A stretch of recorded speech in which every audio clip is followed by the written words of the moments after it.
Peter Pan by J.M. Barrie. Chapter 2. The Shadow. Mrs. Darling screamed, and as if in answer to a bell, the door opened and Nana entered, returned from her evening out. She growled and sprang at the boy, who leapt lightly through the window. Again Mrs. Darling screamed, this time in distress for him, for she thought he was killed, and she ran down into the street to look for his little body. But it was not there. And she looked up, and in the black night she could see nothing but what she thought was a shooting star. She returned to the nursery and found Nana with something in her mouth, which proved to be the boy's shadow. As he leapt at the window, Nana had closed it quickly. Too late to catch him, but his shadow had not had time to get out. Slam went the window and snapped it off. You may be sure Mrs. Darling examined the shadow carefully, but it was quite the ordinary kind. Nana had no doubt of what was the best thing to do with this shadow. She hung it out at the window, meaning, he is sure to come back for it. Let us put it where he can get it easily without disturbing the children. But unfortunately, Mrs. Darling could not leave it hanging out at the window. It looked so like the washing and lowered the whole tone of the house. She thought of showing it to Mr. Darling, but he was totting up winter greatcoats for John and Michael, with a wet towel round his head to keep his brain clear, and it seemed a shame to trouble him. Besides, she knew exactly what he would say. It all comes of having a dog for a nurse. She decided to roll the shadow up and put it carefully away in a drawer until a fitting opportunity came for telling her husband, "Ah, me." The opportunity came a week later, on that never-to-be-forgotten Friday. Of course it was a Friday. I ought to have been specially careful on a Friday, she used to say, afterwards to her husband, while perhaps Nana was on the other side of her, holding her hand. No, Mr. Darling always said, I am responsible for it all. I, George Darling, did it. Mea culpa, mea culpa. He had had a classical education. They sat thus night after night, recalling that fatal Friday, till every detail of it was stamped on their brains and came through on the other side like the faces on a bad coinage. If only I had not accepted that invitation to dine at 27, Mrs. Darling said. If only I had not poured my medicine into Nana's bowl, said Mr. Darling. If only I had pretended to like the medicine, was what Nana's wet eyes said. My liking for parties, George. My fatal gift of humor, dearest. My touchiness about trifles, dear master and mistress. Then one or more of them would break down altogether. Nana at the thought, It's true. They ought not to have had a dog for a nurse. Many a time it was Mr. Darling who put the handkerchief to Nana's eyes. That fiend, Mr. Darling would cry, and Nana's bark was the echo of it. But Mrs. Darling never upbraided Peter. There was something in the right-hand corner of her mouth that wanted her not to call Peter names. They would sit there in the empty nursery, recalling fondly every smallest detail of that dreadful evening. It had begun so uneventfully, so precisely like 100 other evenings, with Nana putting on the water for Michael's bath and carrying him to it on her back. I won't go to bed, he had shouted, like one who still believed that he had the last word on the subject. I won't, Nana. It isn't 6 o'clock yet. Oh dear, Oh dear, I shan't love you any more, Nana. I tell you I won't be bathed. I won't. I won't. Then Mrs. Darling had come in, wearing her white evening gown. She had dressed early because Wendy so loved to see her in her evening gown, with the necklace George had given her. She was wearing Wendy's bracelet on her arm. She had asked for the loan of it. Wendy so loved to lend her bracelet to her mother. She had found her two older children playing at being herself and father on the occasion of Wendy's birth.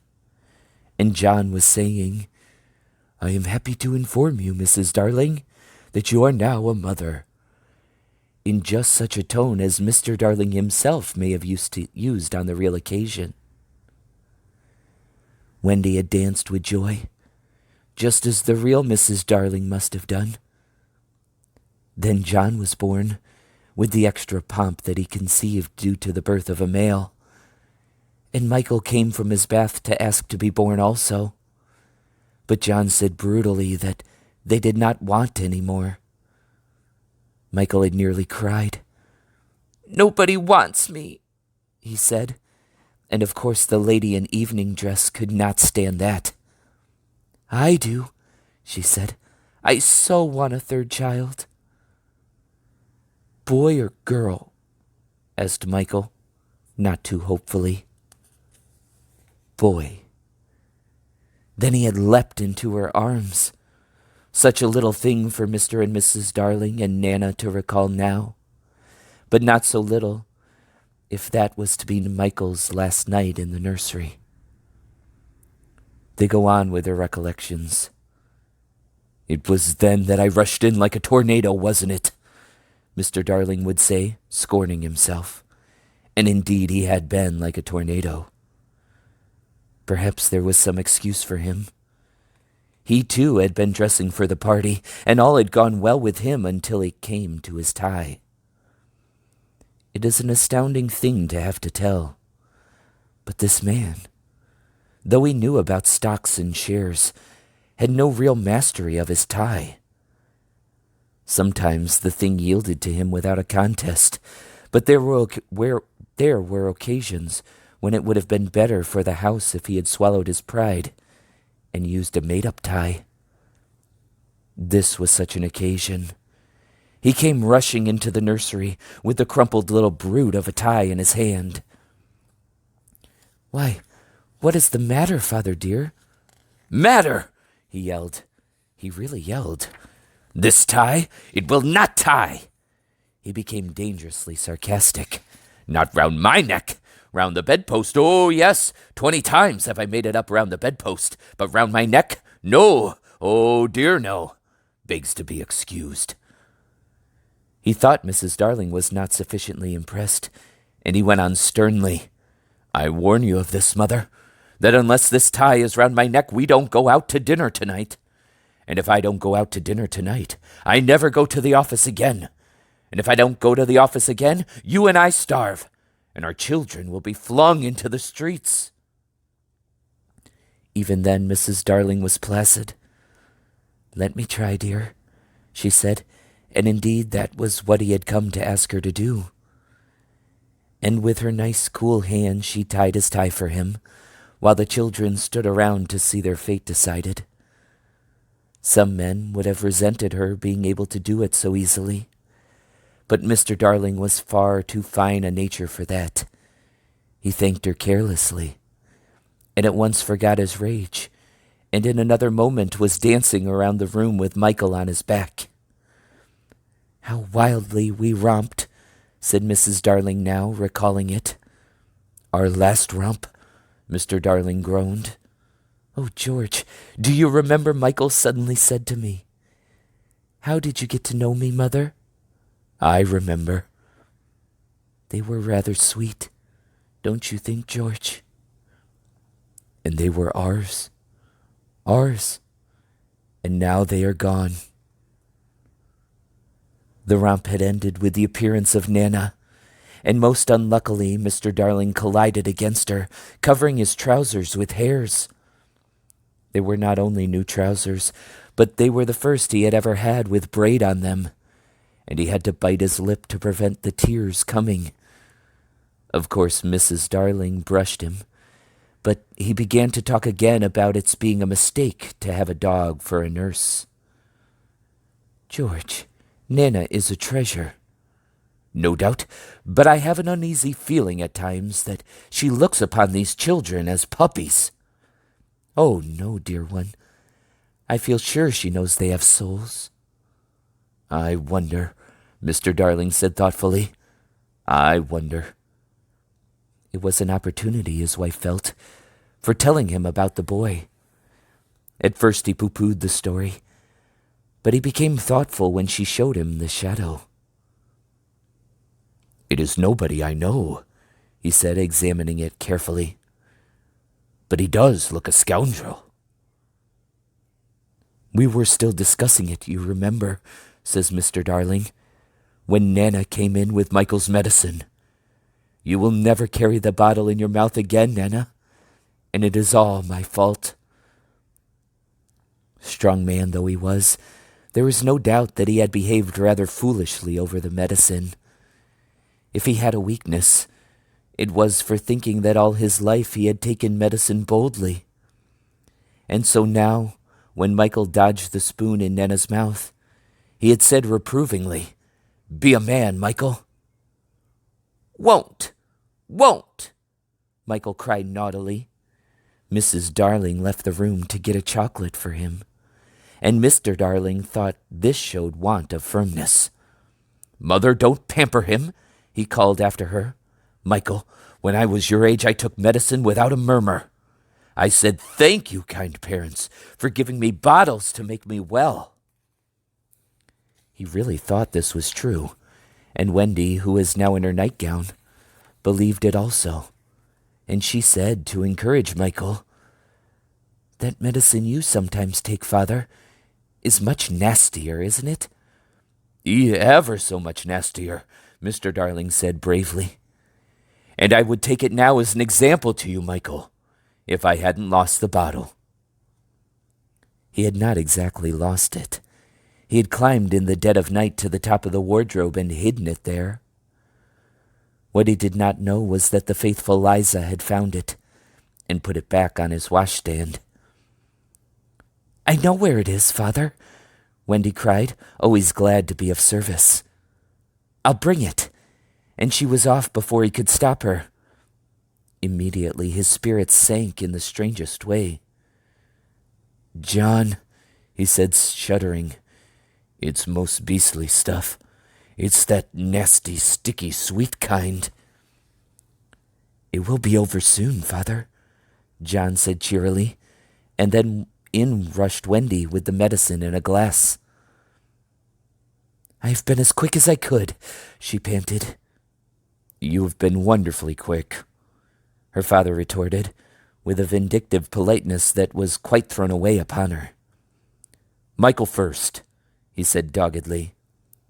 "Father first," said Michael, who was of a suspicious nature. "I shall be sick, you know," Mr. Darling said threateningly. "Come on, Father," said John. "Hold your tongue, John," his father rapped out. Wendy was quite puzzled. "I thought you took it quite easily, Father." "That's not the point," he retorted. "The point is that there is more in my glass than in Michael's spoon." His proud heart was nearly bursting. "And it isn't fair. I would say it though it were with my last breath. It isn't fair."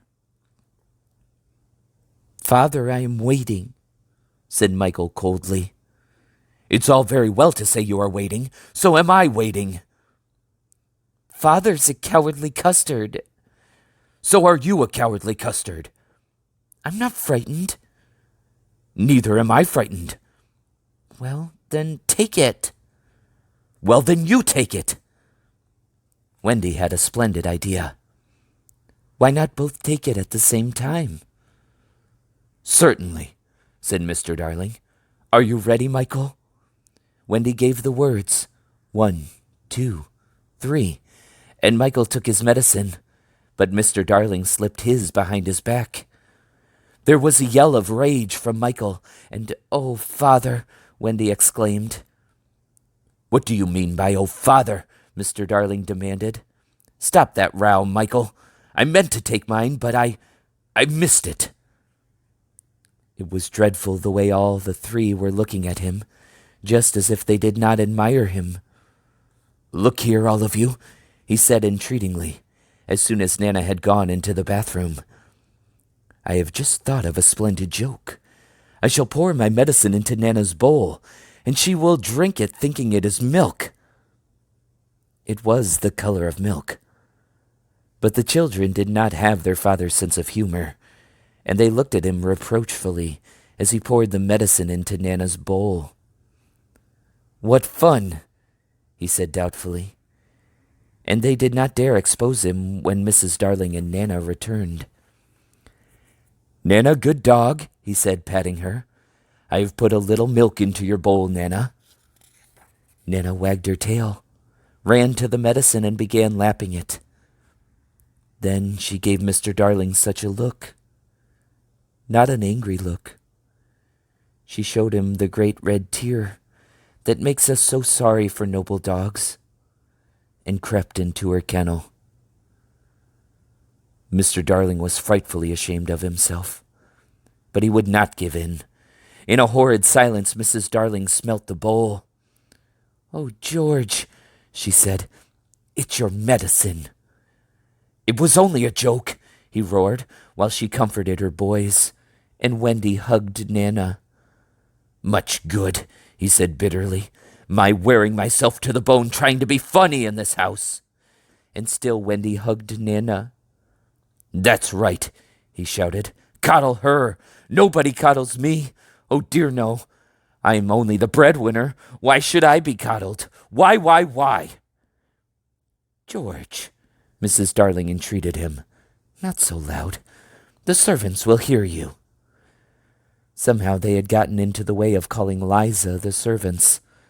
"Let them," he answered recklessly.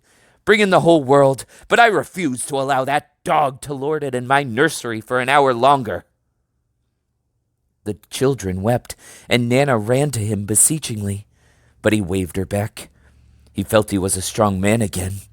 In vain, he cried. "The proper place for you is in the yard, and there you will go to be tied up this instant." George, Mrs. Darling whispered. "Remember what I told you about that boy." Alas, he would not listen. He was determined to show who was master in that house, and when commands would not draw Nana from the kennel, he lured her out of it with honeyed words, and seizing her roughly, dragged her from the nursery. He was ashamed of himself, and yet he did it. It was all owing to his too affectionate nature, which craved for admiration. When he had tied her up in the backyard, the wretched father went and sat in the passage, with his knuckles to his eyes. In the meantime, Mrs. Darling had put the children to bed in unwonted silence and lit their nightlights. They could hear Nana barking, and John whimpered. "It is because he is chaining her up in the yard." But Wendy was wiser. "That is not Nana's unhappy bark," she said, little guessing what was about to happen. "That is her bark when she smells danger." "Danger? Are you sure, Wendy?" "Oh, yes." Mrs. Darling quivered and went to the window. It was securely fastened. She looked out, and the night was peppered with stars. They were crowding round the house, as if curious to see what was to take place there. But she did not notice this, nor that one or two of the smaller ones winked at her. Yet a nameless fear clutched at her heart and made her cry. "Oh, how I wish that I wasn't going to a party tonight."